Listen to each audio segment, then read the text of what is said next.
پایین صفحتون یه مربعی که روش فلشه، یعنی یه دسته کنار اون دسته یه مربعی که روش فلشه، اون رو که بزنید بیایید روی گزینه اینتر اسکرین، صفحه رو انتخاب کنید، شیر رو بزنید. بسیار عالی، ممنونم ازتون، متشکرم. خب بسیار عالی.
خب از عزیزان کسی ریکورد میکنه کلاس رو؟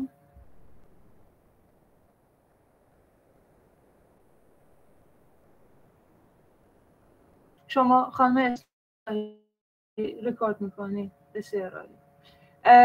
به من هم میگین من چجوری باید ریکورد کنم؟ بسیار.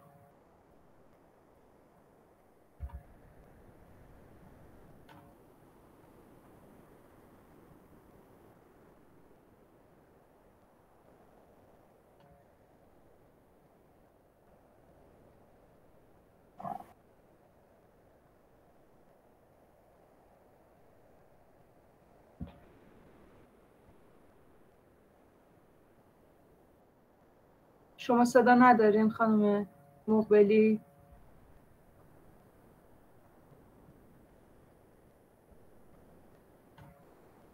صدای من دارین عزیزم؟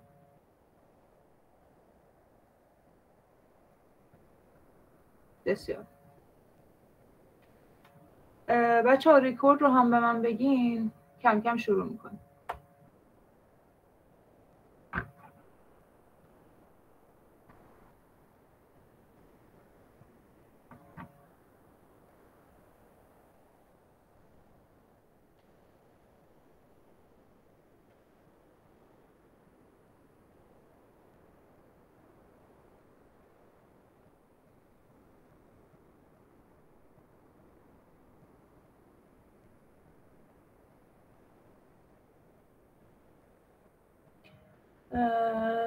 استاد ببخشید کلاس ریکورد میشه، من بیرونم نمیتونم بمونم.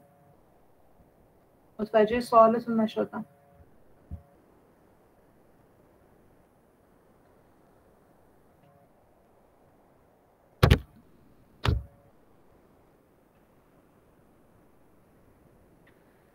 کلاس رو ظاهرا بچه ها دارن ضبط میکنن. اگر لطفا یکی به من بگه من هم چطور میتونم ضبط کنم، دیگه خیالم راحت بشه که کلاس ضبط میشه، مشکل نداره، میتونیم بیرون تشریف داشته باشیم.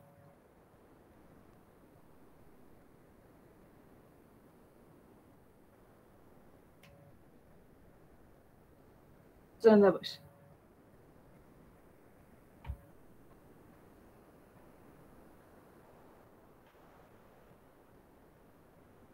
خانم استاد تا جایی که من میدم گوگل میت خودش امکان ضبط نداره، یعنی شما باید یه ریکوردری روی سیستمتون باشه که بتونید ضبط کنید، ولی گوگل میت خودش ریکورد نمیکنه. درست. الان خانم اصلاحی شما ریکوردر جدا دارین؟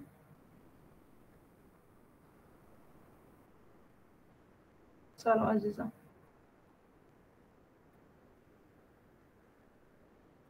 آها بسیار خب. من فکر می‌کردم که گزینه ریکوردر اینجا هست توی گوگل میت، ولی خب حالا ظاهرا نداریم. خانم اصلاحی زحمت ضبط رو میکشن و لطف میکنن در اختیار بچه‌های کلاس قرار میدن. اگر از عزیزان کسی دیگه هم میتونن ضبط کنن ممنون میشم زحمتش رو بکشیم، چون من روی لپتاپ هستم. خب من فایل پاورپوینت رو در واقع باز میکنم. اگر فایل رو کامل میبینین لطفاً میکروفونتون رو باز کنین و به من اعلام کنین. یکی از بچه‌ها.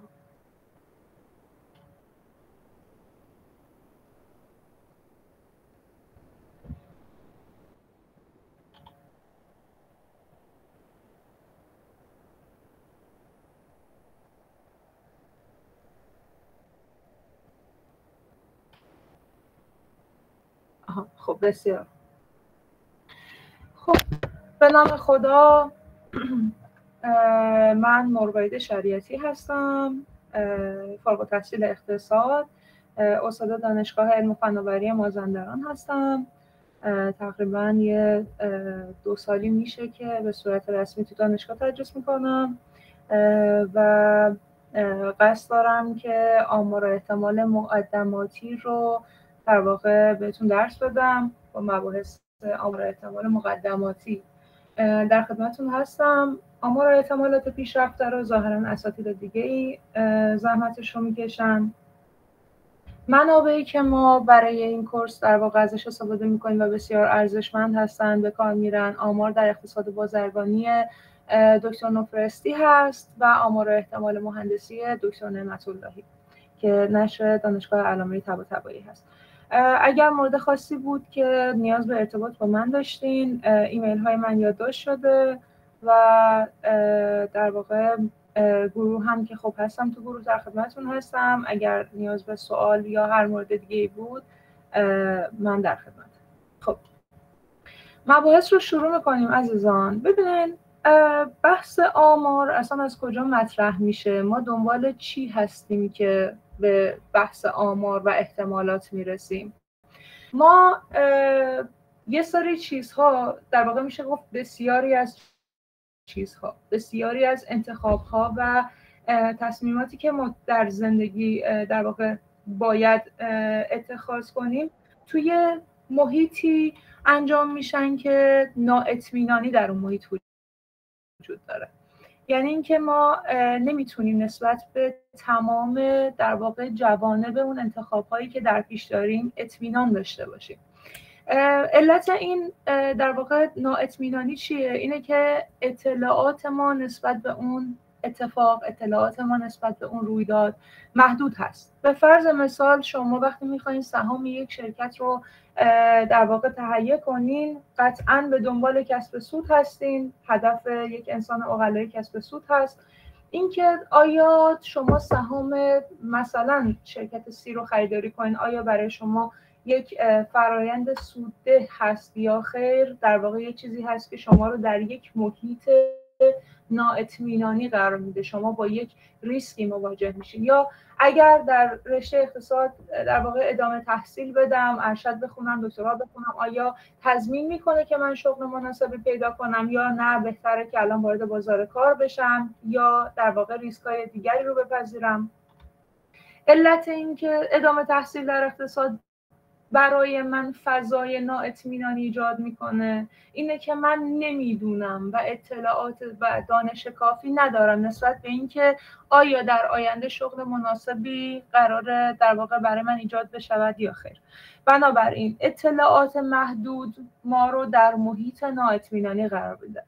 این چیزی که در واقع این روزا خیلی درگیرش هستیم اینه که در واقع شرایط اقتصادی فعلی آیا بهتره که پول نقد خودم رو تبدیل به طلا کنم یا تبدیل به دلار کنم یا در بانک بذارم به سود بانک بسنده کنم، زمین بخرم، خونه بخرم. و علل خصوص در کشور ما که در واقع نوسانات نرخ ارز بالایی داریم، همیشه انگار یک احساس نااطمینانی وجود داره و این احساس نااطمینانی به خاطر اینه که انسان در واقع اغلب تصمیمات خودش رو بر حسب اطلاعات محدود گرفته میشه و مثال‌های این چنینی که توی زندگی هممون زیاد هست.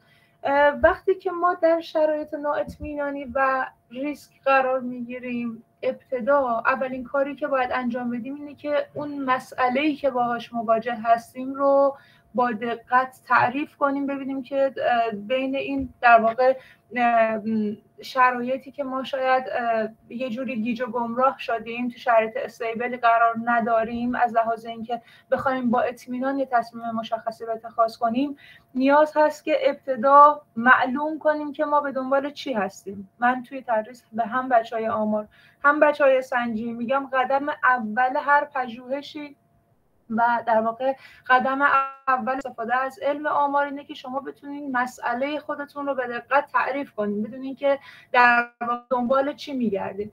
بعد از اینکه شما تونستین مسئله خودتون رو تعریف کنین و اون چیزی که پیش هستین رو در واقع پیدا کنین، حالا باید داده‌هایی رو متناسب با اون سوالی که درگیر کرده شما رو، مسئله و انتخابی که شما رو در فضای نااطمینانی قرار داده، باید در واقع بیاین داده هایی جمع آوری کنین که به شما کمک کنه که تصمیم های دقیق تری بگیرید. خب آمار چی هست؟ آمار یک ابزار هست که وقتی شما در محیط نااطمینانی قرار گرفتین به کمکتون میاد. چی کار میکنه؟ با خلاصه کردن، استنتاج و تصمیم گیری بر اساس داده ها به شما کمک میکنه. یعنی میگه که آقا خانم، من میدونم که شما در فضایی هستی که نسبت به انتخابت اطمینان نداری، من هم ندارم، من آماردان هم ندارم، اما میتونم به کمک جمع‌آوری داده ها اول طرح مسئله، اینکه تو اصلا دغدغه ذهنی چی هست، به دنبال چی میگردی، و بعد متناسب با اون مسئله من داده هایی جمع‌آوری کنم و اون داده ها رو خلاصه کنم و به کمکشون استنتاج و تصمیم گیری انجام بدم که به من کمک کنه که در اون شرایط نااطمینانی بهترین تصمیم رو بگیرم. بنابراین تحلیل آماری بعد از اینکه شما اومدین اصلا مشکلتون رو مطرح کردین، مسئله که دنبالش هستین رو مطرح کردین، برای شما در واقع میاد سراغ شما، به شما کمک میکنه تا شما به نتیجه برسین و خب نتیجه‌ای رو در اختیارتون میذاره که برای شما بهتر هست. حالا بچه‌ها فرض کنین که ما در واقع میخوایم همین روند و سیری که آمار مطرح میکنه رو این قدم به قدم با آمار در واقع پیش بریم و سعی کنیم مسائلمون رو باهاش حل کنیم. اول کار چه کاری باید انجام بدیم بعد از اینکه مسئله‌مون رو در واقع طرح کردیم؟ بچه‌ها فرض کنین یک بنگاهی وجود داره که میخواد یه محصول جدیدی رو ارائه کنه، در یک شرایط نااطمینانی قرار گرفته، در یک ریسکی قرار گرفته که آیا اگر چنانچه من این محصول رو تولید کنم برای من خوب هست یا بد هست، آیا سود کسب میکنم یا متضرر میشم. قبل از اینکه این بنگاه این محصول جدید رو ارائه کنه باید یک تخمینی از سطح تقاضا برای اون محصولی که قراره ارائه کنه در واقع داشته باشه که خب این خیلی عینی هست. من باید بدونم که آیا محصول جدیدی که تا به حال نبوده و از الان به بعد قراره باشه، قراره اون رو ارائه کنم، آیا به اندازه کافی متقاضی هست که این محصول من فروش بره یا اینکه نه قراره رو دست من بمونه. بنابراین توی این شرایط که تولید کننده یه بنگاه که میخواد محصول جدیدی تولید کنه در یک شرایط نااطمینانی قرار میگیره، دوست داره که به اطلاعات تک تک خریدارها دسترسی پیدا کنه، تک تک اعضای بالقوه، همه افرادی که خریدار واقعی هستن و دونه دونه ازشون بپرسه که آیا اگر من این کالا رو تولید کنم شما علاقه‌مند به تهیه این کالا هستین یا خیر؟ اگر این کالا در واقع با این قیمت با این شرایط تو بازار بیاد آیا شما مایل به تهیه این کالا هستین یا خیر؟ اگر من این خدمات رو ارائه کنم آیا شما رو در کنار خودم دارم یا خیر. اینکه تولید کننده برای تمام خریداران بالقوه بخواد اطلاعات جمع کنه، برای حتی یک شرکت کوچیک هم ممکن نیست. حتی اگه ممکن باشه خیلی کار سخت، بسیار سخت هست، بسیار پرهزینه هست و گاهی حتی اگر ما منابع کافی هم داشته باشیم به خاطر اینکه بریم سراغ در واقع اون مشتری‌ها و ازشون کسب اطلاعات کنیم، زمان کافی نداریم. ما محدودیت زمانی داریم، نمیتونیم بریم سراغ تک تک اعضا و ازشون در واقع بپرسیم که آیا این انتخاب، آیا در واقع تولید این کالا درست هست یا خیر. بنابراین در این شرایط چیکار باید کرد؟ در این شرایط بحث نمونه‌گیری مطرح میشه. نمونه‌گیری یعنی چی؟ یعنی شما در واقع به عنوان یک تولید کننده که میخواین سطح تقاضا رو تخمین بزنین، میگین که من یک تعدادی مشتری بالقوه دارم. به جای اینکه برم دونه دونه از همشون سوال بپرسم، میام یه عده خاصی رو از این در واقع افراد جدا میکنم. یه عده خاص به این معنا نیست که من در انتخابشون در واقع ویژگی رو لحاظ میکنم، صرفا بالقوه هستن. حالا میام از بین اینا تعدادی افراد انتخاب میکنم و در واقع نظر اونها رو تأمین میدم به نظر کل مشتریان. کاری هست که من در این شرایط انجام میدم. حالا میخوایم یه مقداری این قضیه رو، این بحث نمونه‌گیری رو با هم باز کنیم، ببینیم که به چه نتیجه‌ای میرسیم. عزیزان سوالی ندارین تا اینجای ماجرا؟ چون من چت رو نمیتونم همزمان بخونم. سوالی یا نکته‌ای نیست. بسیار بسیار خب. بحثی که اینجا مطرح میشه بحث جامعه یا پاپولیشن و بحث نمونه یا سامپل هست. در واقع جایی که در آمار پاپولیشن و سامپل در واقع در تعارض با همدیگه قرار میگیرند و شما باید در واقع دست به انتخاب بزنین، ببینین که بین اعضایی که میتونین بهش دسترسی پیدا کنین آیا به صرفه هست که من در واقع سراغ این نمونه از افراد برم یا خیر. آقای فریبرز خوش اومدین. آقای فربود بهروز خوش اومدین. یه 20 دقیقه دیر کردین، لطفاً سر کلاس به موقع حاضر بشین.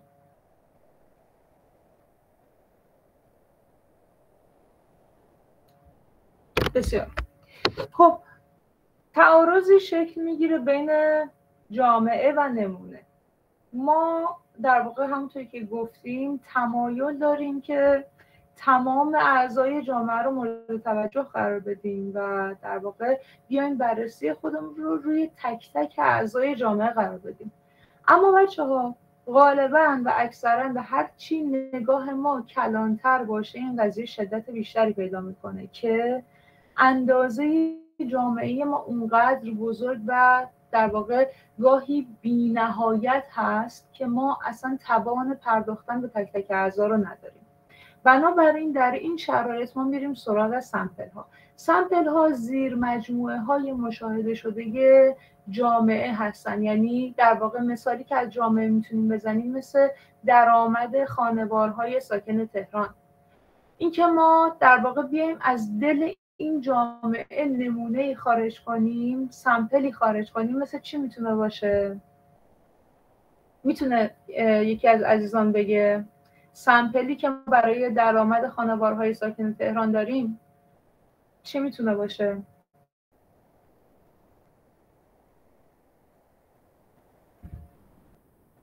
آها باریکلا دهک دیگه.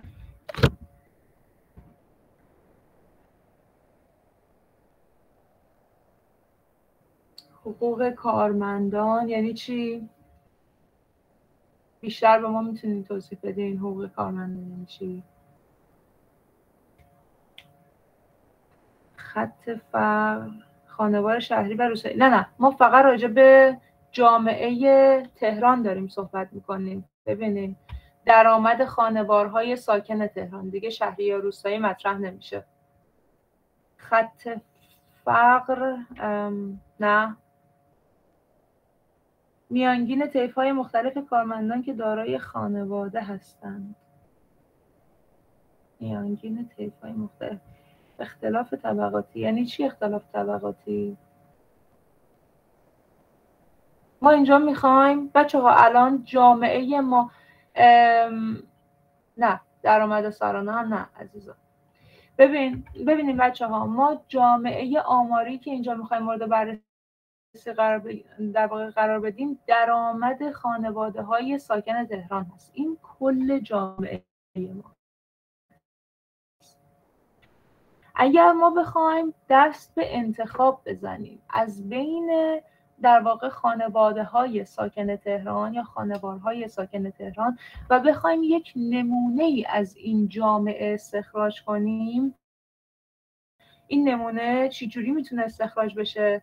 مورد دسته‌بندی‌های شغلی خوبه، شغل آزاد و کارمندی میانگین حقوق خوبه، مقدار مالیاتی که افراد اینا هم خوبن. آره، بهترین موردی که بود دوستتون خانم مرادی گفتن، دهک، بحث دهک، اینه که ما بیایم در واقع یه دسته‌بندی متناسب با درآمد افراد در واقع انجام بدیم و بیایم از بین اون دسته هایی که در نظر گرفتیم و اون دسته‌بندی که اعضا رو قرار دادیم، بیایم از بین اونها مثلا 2 تا خانوار رو در بیاریم، 3 تا خانوار، 10 تا خانوار، 5 تا خانوار، تعدادی که حالا بستگی به اون تعداد نمونه‌ای داره که ما قصد داریم مورد بررسی قرار بدیم.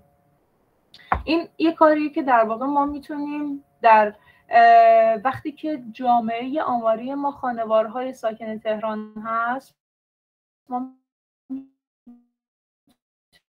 میتونیم اینها رو به دسته‌های مختلفی تقسیم کنیم متناسب با شغلی که دارن، اینطور که دوستتون فرمودن، یا در واقع دسته‌بندی‌های شغلی. اختلاف طبقاتی نه، درآمد سرانه نه، طیف مختلف کارمندان که دارای خانوار هستند. این طیف متناسب با چی تعریف میشه؟ به چیه این میگیم طیف؟ معیار ما برای اینکه یه طیف رو تعریف کنیم چی هست؟ این نموداری که شما تعیین میکنین چی هست؟ مالیات خوب بود. پس ما میتونیم به جامعه خودمون رو در واقع بیایم ازش نمونه خارج کنیم و بین اون نمونه هایی که وجود داره بیایم تصمیم گیری کنیم و در واقع تحلیل و در استنباطی انجام بدیم که بتونیم این تحلیل رو به کل اعضای جامعه تعمیم بدیم. بچه‌ها ما تو آمار دنبال این هستیم که بتونیم از پاپولیشن، یعنی کل اعضای جامعه، یه سری سمپل خارج کنیم و این سمپل هایی که خارج میکنیم جوری انتخاب بشن که ما بتونیم این سمپل ها به پاپولیشن تعمیم بدیم. یعنی اگر من اینجا یه تعداد 7 تا کیس از بین پاپولیشن خارج کردم، تصمیمی که برای این 7 تا کیس میگیرم، نتیجه‌ای که از تحلیل داده های این 7 تا کیس میگیرم، استنباط آماری که انجام میدم برای این 7 تا کیس، قابل تعمیم باشه به کل این پاپولیشن. ما تو آمار دنبال این هستیم. اصلا وقتی که بحث جامعه و نمونه میشه، پشت سرش بحث نمونه گیری مطرح میشه. این که ما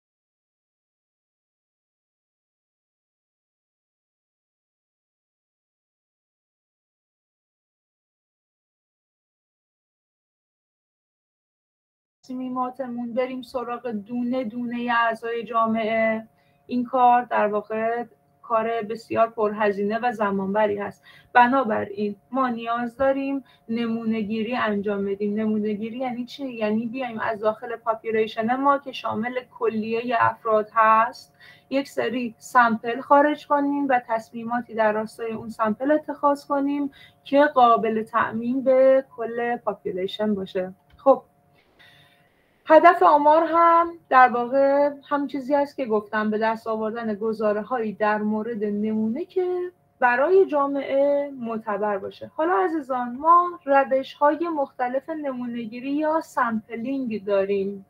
روش‌های نمونه‌گیری میتونه تصادفی یا غیر تصادفی باشه. برای روش‌های تصادفی اومدن شاخه‌های مختلفی مطرح کردن، اومدن روش‌های متفاوتی رو ارائه دادن. برای غیر تصادفی هم به همین صورت، ولی حالا پرداختن بهش اونقدر در واقع کاربردی نیست. صرفا اینکه ما بدونیم در واقع نمونه‌گیری تصادفی و غیر تصادفی چی هست و تفاوتشون با هم چیه کفایت میکنه. نمونه‌گیری تصادفی یا probability sampling در واقع روشی است که برای نمونه‌گیری همه اعضای جامعه دارای شانس برابر هستند که انتخاب بشن.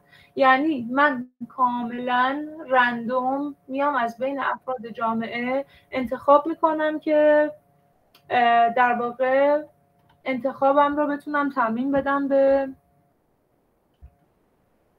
عذر میخوام بچه دوستتون رو بیارم داخل کلاس.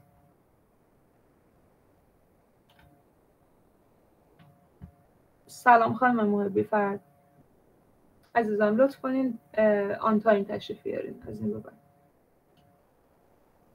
بسیار. بنابراین در روش نمونه‌گیری تصادفی یا probability sampling ما همه اعضای جامعهمون برای اینکه در نمونه انتخاب بشن شانس برابر دارن.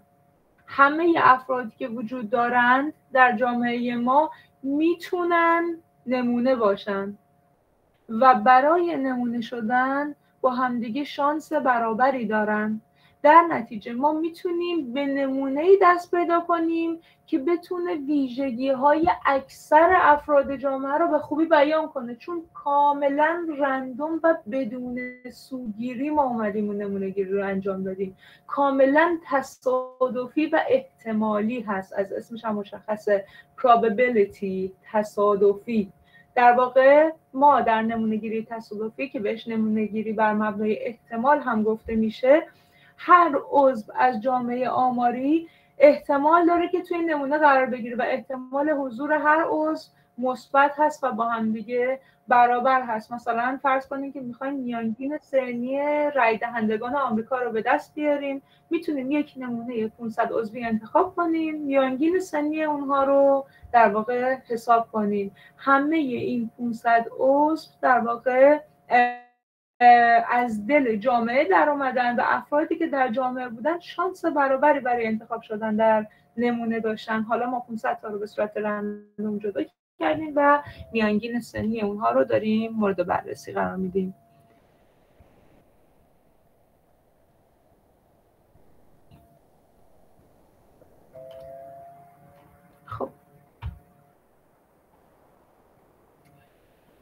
خب نمونه‌گیری غیر تصادفی یا non-probability sampling یه نمونه‌گیری هست که همونطور که از اسمش مشخصه غیر تصادفی هست، بر مبنای احتمال نیست، جهتدار هست. اعضای جامعه، اعضای اون جامعه‌ای که ما می‌خوایم سامپل یا نمونه رو از درونش خارج کنیم، برای انتخاب شدن شانس برابر ندارن. حتی ممکنه عضو یا اعضای از جامعه آماری اصلا قابلیت قرارگیری در نمونه رو نداشته باشن یا اصلا ترجیح بر این باشه که این افراد جزو نمونه نباشن، یعنی شانس این افراد برای حضور در نمونه کاملا صفر باشه. و شرط انتخاب اعضای نمونه آماری ممکن است بر اساس نظر شخصی یا قضاوت محقق باشه که در راستای هدف بررسی آماری است. یعنی چی؟ یعنی فرض کنین که مثلا من میخوام در واقع یه پژوهشی انجام بدم در رابطه با کشور X. قصد دارم که بگم مردم X، کشور X مردم شادی هستند. این چیزی هست که من هدف دارم که توی پژوهش خودم به همچین چیزی برسم که مردم کشور X مردم شادی هستن، شادمان هستن. و موقع نمونه گیری، موقع انتخاب نمونه بیام چیکار کنم؟ اعضایی رو انتخاب کنم عمدن که از درآمد بالا، رفاه بالا، تحصیلات بالا، سلامت روان و این در واقع ویژگی ها بهره‌مند هستن. این دیگه نمونه گیری من تصادفی نیست، دیگه بر حسب احتمال نیست، نان پروبابیلیتی هست، یعنی بر مبنای احتمال نیست اتفاقی که در واقع داره اینجا میفته.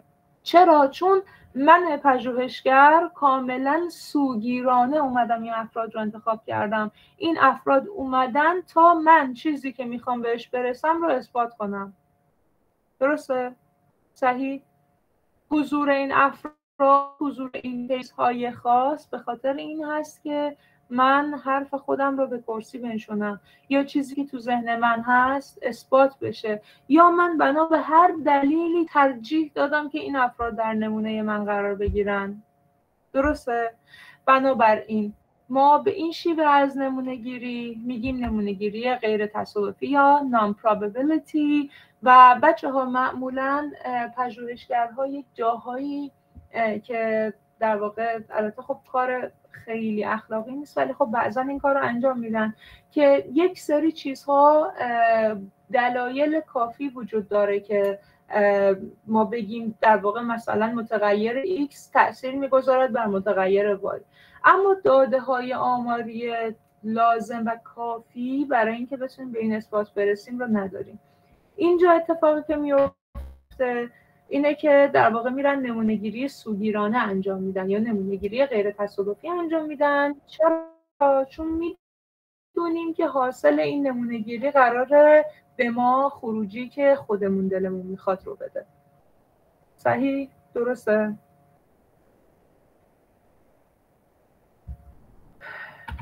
بسیار خوب. مثالی زدیم که فرض کنین شرکتی برای سنجش میزان رضایت از عملکرد مدیر میاد یه نمونه رو انتخاب میکنه که این نمونه شامل افرادی هست که با مدیر ارتباط صمیمانه دارن.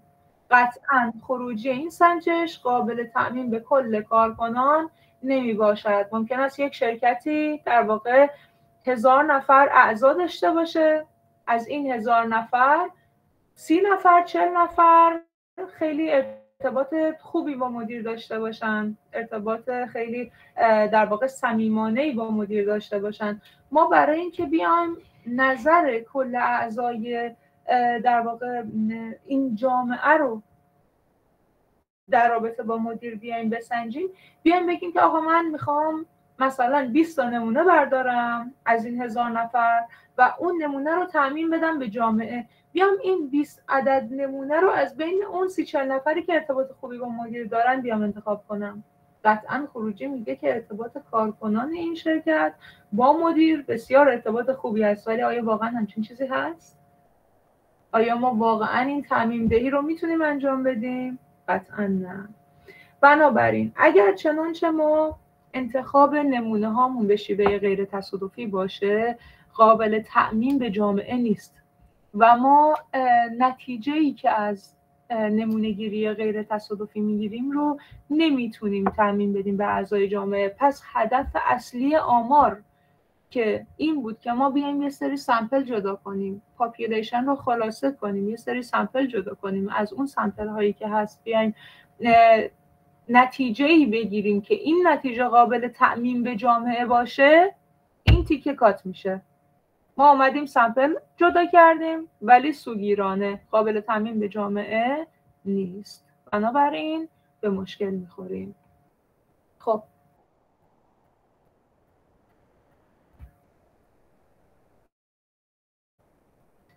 عموماً بررسی‌ها و استنباط‌هایی که روی نمونه حاصل از روش نمونه‌گیری غیر تصادفی به دست اومده قابلیت انتقال به جامعه آماری رو نداره. به همین دلیل نتایجی که از طریق روش‌های نمونه‌گیری غیر تصادفی به دست بیاد میتونه اصلا با نتایج حاصل از نمونه‌گیری تصادفی هم متفاوت باشه. پس قاعدتاً با خروجی کل جامعه هم متفاوته.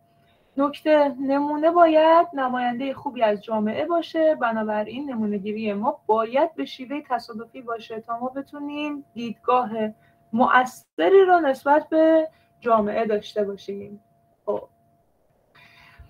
یه چند تا اسم اینجا مطرح میشه که ما باهاش سر و کار داریم. اولی پارامتر هست. پارامتر یک معیار عددی هست که ویژگی جامعه ما رو میاد توصیف میکنه. در کنار اون ما آماره یا استاتیستیک داریم که بچه‌هایی که حالا با نرم افزارها کار میکنن این واژه‌های انگلیسی رو خیلی توجه کنن، چون ما در واقع بهش برمیخوریم ممکنه که ندونیم که این در واقع حالا کلمه استاتیستیک یا خیلی از کلمات دیگه دارن راجع به چه قضیه صحبت میکنن، به چی دارن اشاره میکنن. ما بحث پارامتر و بحث آماره رو داریم. هم پارامتر و هم آماره یک معیار عددی هستن که در واقع پارامتر به توصیف ویژگی‌های جامعه میپردازه و آماره یا استاتیستیک ویژگی‌های نمونه رو توصیف میکنه. هدف از آماره هم نظر دادن در رابطه با پارامتر جامعه به کمک آماره نمونه هست. یعنی ما میایم از استاتیستیک استفاده میکنیم، اول نمونه برداری میکنیم، از نمونه ها استفاده میکنیم، یک سری معیار عددی که ویژگی های نمونه ما رو توصیف کنه، یعنی همون استاتیستیک یا آماره، میایم اونها رو ازش استفاده میکنیم تا بتونیم راجع به پارامترهای مربوط به جامعه نظر بدیم. خب تا اینجا کسی مشکلی نداره؟ مشکل؟ سوال؟ یه نکته دیگه در اسلاید قبل این است که برای اینکه نمونه بتونه به خوبی جامعه رو توصیف کنه، حجم نمونه هم بله 100% حجم نمونه هم اهمیت داره، بسیار مهمه.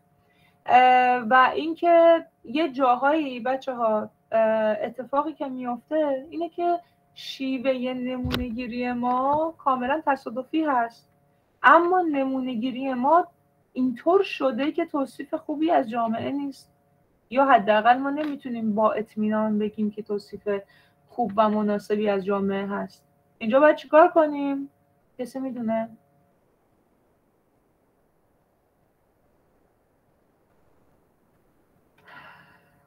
عزیزان، خانم توکلی، خانم نادری،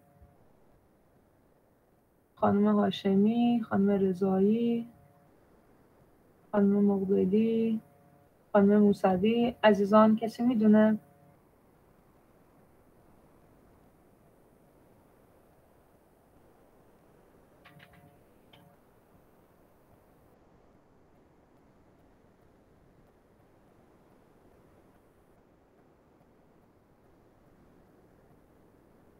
سوالم رو یک بار دیگه بفرمایم، چرا حواستون نیست؟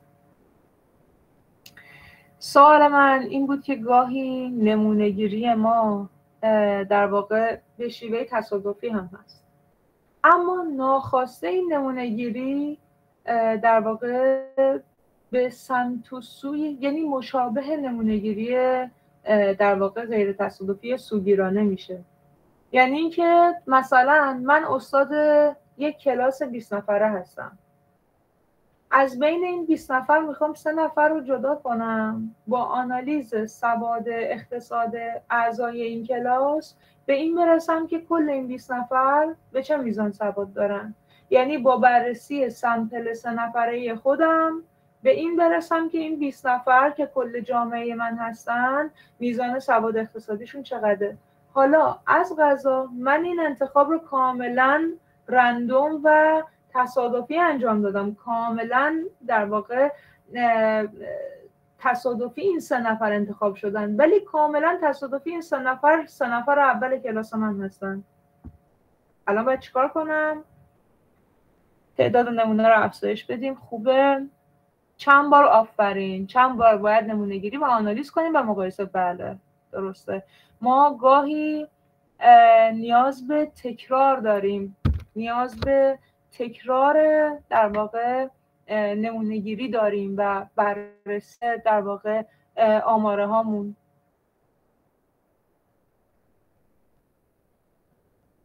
اتفاقی که میفته دوباره نمونه‌های قبلی رو لازمه کنار بذاریم برای بررسی دوباره.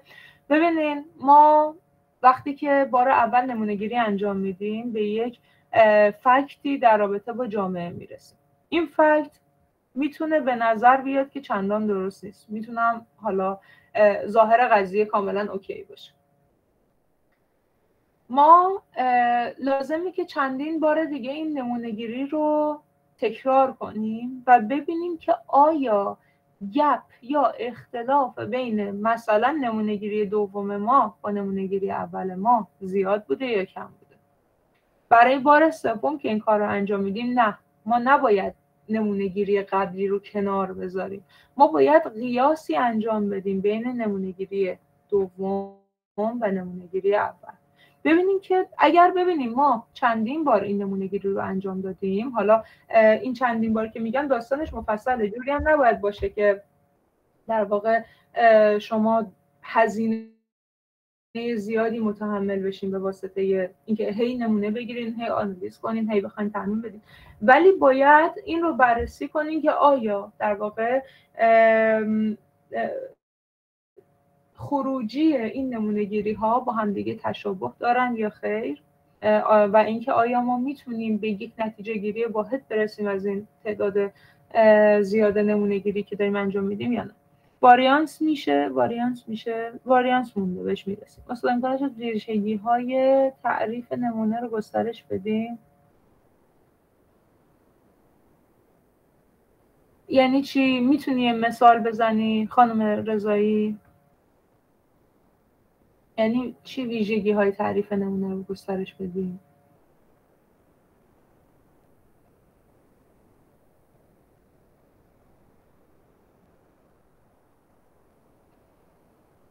خانم رضایی اگه میخوای میکروفونت رو واکن که توضیح بدی راجع به مثال. پارامترهای انتخابی نمونه.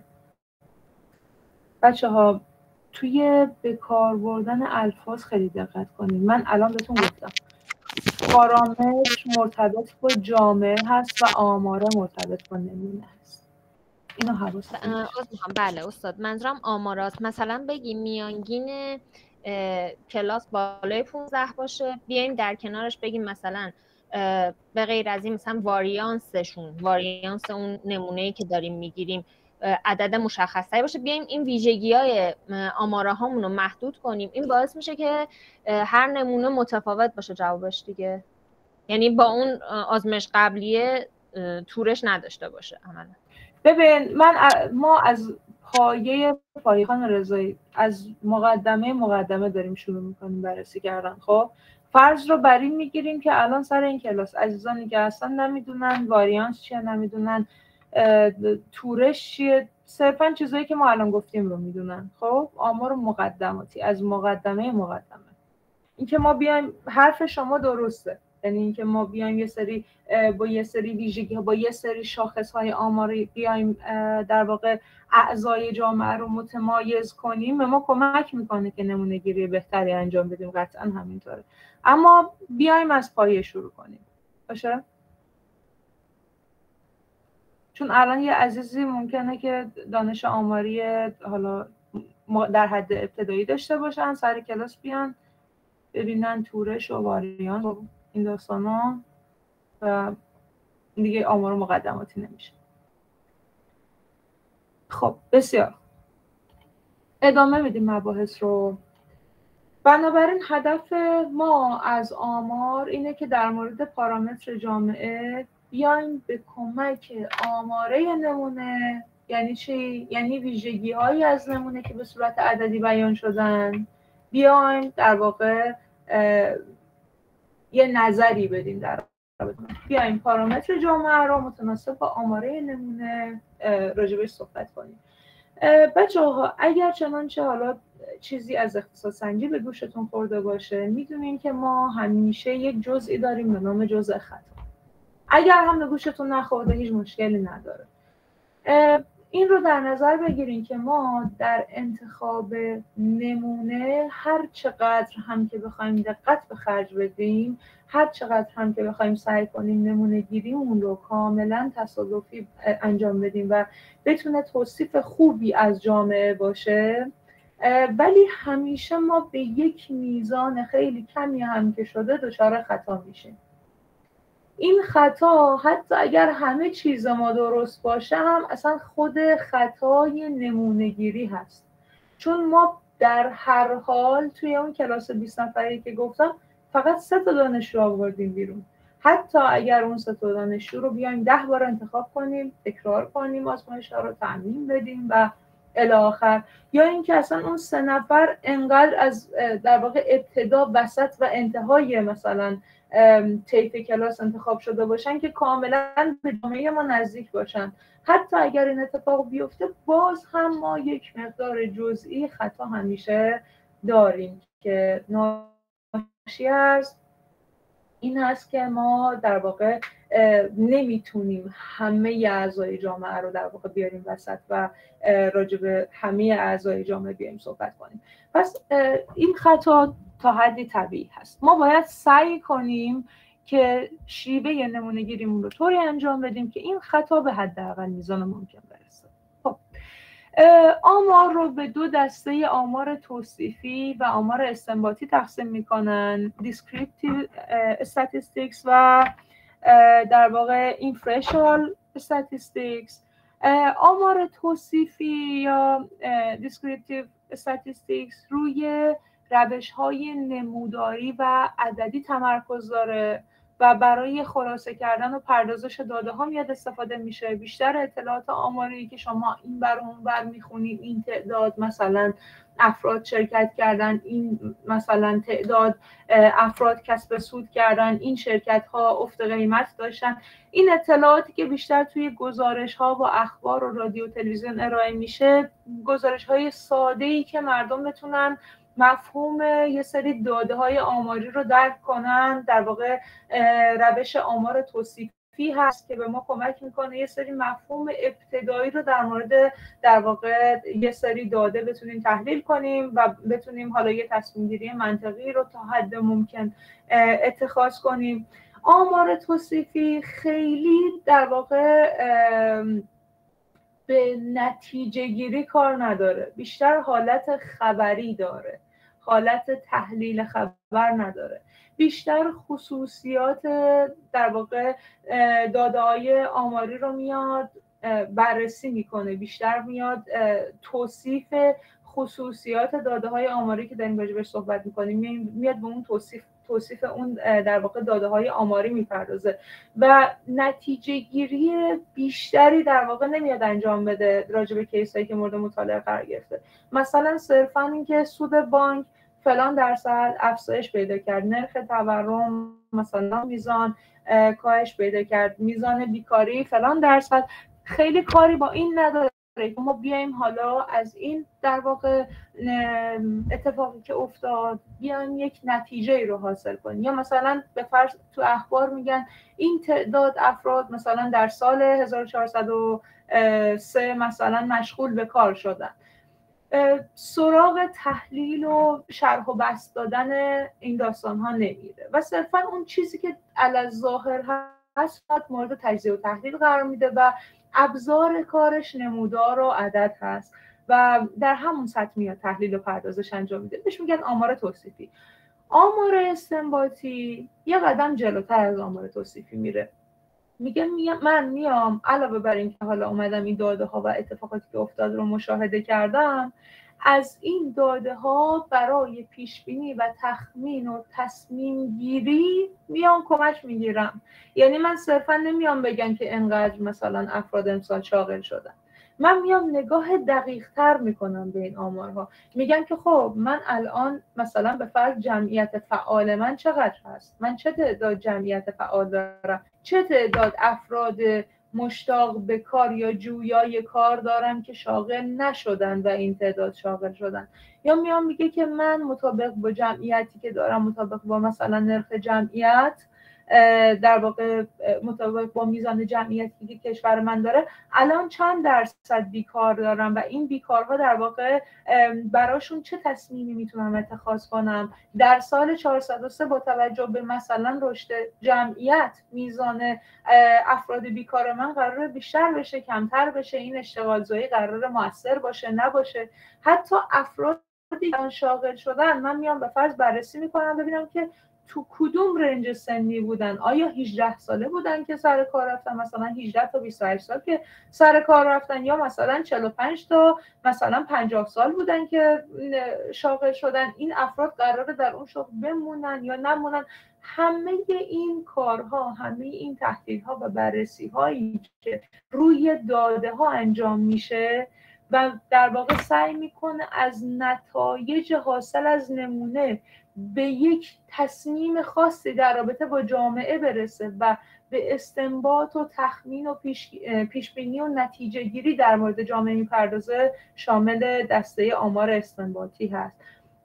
بنابراین در آمار استنباطی ما یک سری روش داریم، معرفیشون میکنیم، معرفی روش هایی که به ما کمک میکنه که حالا اومدیم سمپل جدا کردیم، این سمپل رو یه سری نتایج رو ازش حاصل کردیم، اینو به جامعه تعمیم دادیم، حالا بیایم به استنباط، تخمین و پیشبینی و نتیجه گیری برای جامعه بپردازیم. صرفا نیم نگاهشون کنیم، صرفا نیم نمودارشو بکشیم، فقط نیم عددشو بگیم. نرخ تورم انقدر به تنهایی به درد نمیخوره. من نیاز دارم که با تعمیم در واقع یه سری نتایج به جامعه و بعد از اون با استنباط، استفاده از این شاخص آماری و استنباط و در واقع پیشبینی و نتیجه گیری بیام یک در واقع تصمیماتی برای جامعه اتخاذ کنم. این تو حوزه در واقع آمار استنباطی میره. خب باید سعی کنیم نمونه شرایطش با جامعه شبیه باشه. این خودش کار سختیه قطعاً.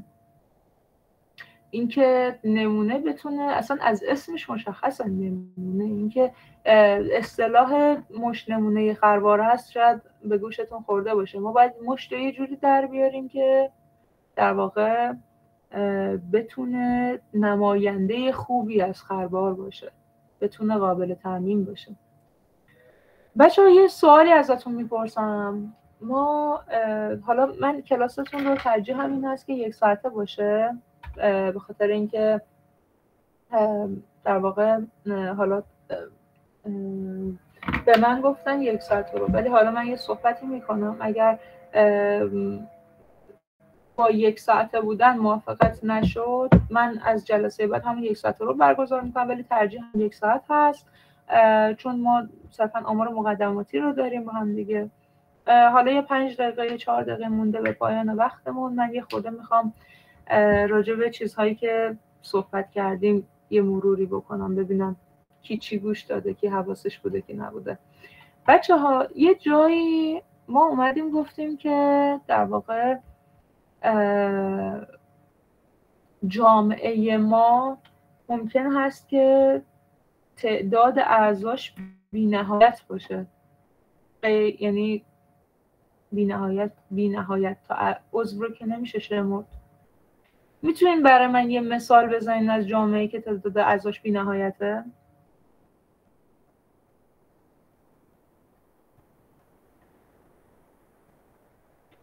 ممکنه مباحثی که پوشش داده خواهد شد رو بفهمید. ببینین چیزی که من در نظر گرفتم در حد آمار 1 و بخشی از آمار 2 کارشناسی هست. حالا من یه سری چیزهایی رو قرار اضافه هم بکنم، مثلا ضریب همبستگی، ضریب تعیین و این داستان‌ها. باید ببینیم که به چه میزانی میتونیم ادامه بدیم و من پلن استاد آمار تکمیلیتون رو باید ببینم که شما رو تا کجا باید برسونم. خب عزیزان، کسی میتونه برای من جامعه ای رو مثال بزنه که تعداد اعضاش بی‌نهایت هست؟ ممکنه جامعه ستارگان یک کهکشان اصطلاحی سواری کلا. خیلی خوبه.